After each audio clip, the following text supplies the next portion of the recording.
Now this is the account of the prior times, and of the weapons of terror.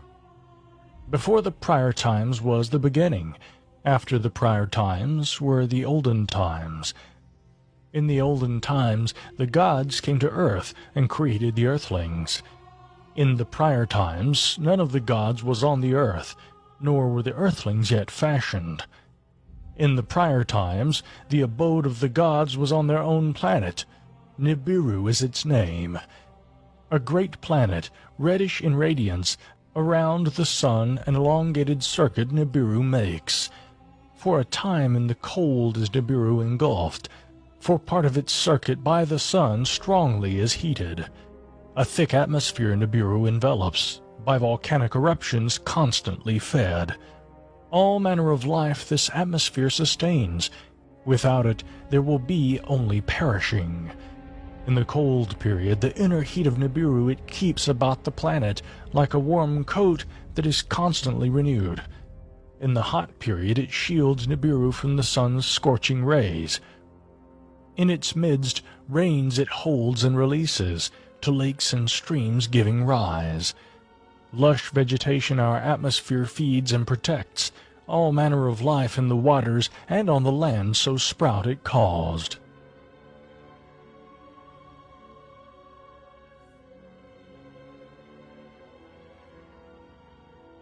After eons of time our own species sprouted, by our own essence an eternal seed to procreate. As our numbers grew, to many regions of Nibiru our ancestors spread. Some tilled the land, some four-legged creatures shepherded, some lived on the mountains, some in the valleys their home made. Rivalries occurred, encroachments happened, clashes occurred, sticks became weapons. Clans gathered into tribes, then two great nations each other faced. The nation of the north against the nation of the south took up arms. What was held by hand to thrusting missiles was turned. Weapons of thunder and brilliance increased the terror.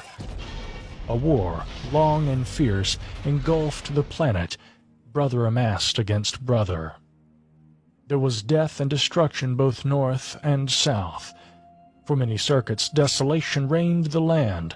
All life was diminished. Then a truce was declared. Then peacemaking was conducted.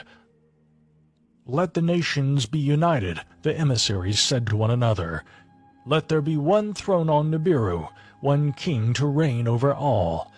Let a leader from north or from south by lot be chosen, one king supreme to be. If he be from north, let south choose a female to be his spouse, as equal queen to reign alongside.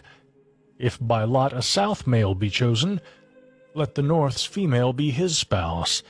Husband and wife let them be, as one flesh to become. Let their firstborn son be the successor. Let a unified dynasty thus be formed, unity on Nibiru forever to establish." In the midst of the ruins peace was started. North and south by marriage were united. The royal throne into one flesh combined, an unbroken line of kingship established. The first king after peace was made, a warrior of the north he was, a mighty commander. By lots, true and fair, was he chosen. His decrees in unity were accepted. For his abode he built a splendid city, Agade, unity meaning, was its name. For his reign a royal title he was granted. An it was, the celestial one was its meaning. With strong arm, order in the lands he re-established, laws and regulations he decreed. Governors for each land he appointed. Restoration and reclamation was their foremost task. Of him in the royal annals, thus it was recorded. On the lands unified, peace on Nibiru he restored. He built a new city. The canals he repaired. Food to the people he provided. There was abundance in the lands. For his spouse the south a maiden had chosen. For both love and warring she was noted. An too was her royal title, the leader who is An's spouse, the given name cleverly did mean. She bore An 3 sons and no daughters. The firstborn son was by her named Enki. By An, a solid foundation, was its meaning. Alone on the throne he was seated. A spouse to choose was twice postponed. In his reign, concubines were brought into the palace. A son to him was not born. The dynasty thus begun was by the death of Enki disrupted. On the foundation no offspring followed. The middle son, though not the firstborn, the legal heir was pronounced. From his youth, one of three brothers, Ib by his mother was lovingly called. The one in the middle his name did mean. By the royal annals, An-Ib he is named. In kingship celestial, by generations, the one who is An's son the name signified. He followed his father An on Nibiru's throne. By count, he was the third to reign. The daughter of his younger brother he chose to be his spouse. Nin-Ib she was called, the Lady of Ib. A son to An-Ib by Ninib was born. The successor on the throne he was, the fourth by the count of kings. By the royal name An-Shar-Gal he wished himself to be known. An's prince who is greatest of princes was the meaning. His spouse, a half-sister, Ki-Shar-Gal, was equally named. Knowledge and understanding were his chief ambition. The ways of the heavens he assiduously studied. The great circuit of Nibiru he studied. Its length a shar to be he fixed. As 1 year of Nibiru was the measure, by it the royal reigns to be numbered and recorded. The shar to 10 portions he divided. 2 festivals thereby he pronounced. When nearest to the sun's quarters, a festival of the warmth was celebrated. When to its far abode Nibiru was distanced, the festival of coolness was decreed. Replacing all olden festivals of tribes and nations, to unify the people the two were established.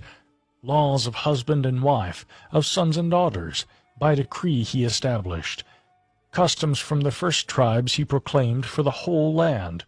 From the wars females greatly outnumbered males. Decreed he made 1 male to have more than 1 female for knowing. By law 1 wife as official spouse to be chosen, first wife to be called. By law the firstborn son was his father's successor. By these laws confusion soon came about, if the firstborn son not by the first wife was born, and thereafter by the first wife a son was born, by law the legal heir becoming. Who shall be the successor? The one by the count of Shar's firstborn, the one by the first wife born, the firstborn son, the legal heir. Who shall inherit? Who shall succeed? In the reign of An-Shar-Gal, Ki-Shar-Gal as first wife was pronounced. A half-sister of the king she was. In An-Shar-Gal's reign, concubines were again brought into the palace. By the concubines, sons and daughters to the king were born. A son by one was the first to be born. The son of a concubine was the firstborn. Thereafter Ki-Shar-Gal bore a son. The legal heir by law he was, the firstborn he was not. In the palace Ki-Shar-Gal raised her voice, in anger shouting, "If by rules my son, by a first wife born, from succession shall be barred, let the double seed not be neglected. Though of different mothers, of one father the king and I are offspring. I am the king's half-sister, of me the king is half-brother. By that my son the double seed of our father Anib possesses. Let henceforth the law of the seed, the law of espousal overpower. Let henceforth a son by a half-sister, whenever born, above all other sons rise to succession." An-Shar-Gal, contemplating, the law of the seed embraced with favor. Confusion of spouse and concubines, of marriage and divorce, by it would be avoided. In their council, the royal councillors the law of the seed for succession adopted. By the king's order, the scribes the decree recorded. Thus the next king by the law of the seed for succession was proclaimed. To him the royal name Anshar was granted. 5th on the throne he was.